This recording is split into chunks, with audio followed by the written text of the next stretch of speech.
nzafata ibimpungisha Imana, mbigira impamvu yo kuyegera,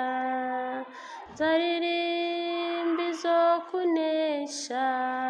ngeze ku musozo w'urugendo, ntabwo nzicuza kugukurikira, mfite impamvu zibifatika, ntabwo nzicuza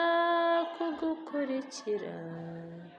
mfite impamvu zibifatika, nkerega agakiza kawe Yesu, kampinduriye ubuzima, wangize icyitegererezo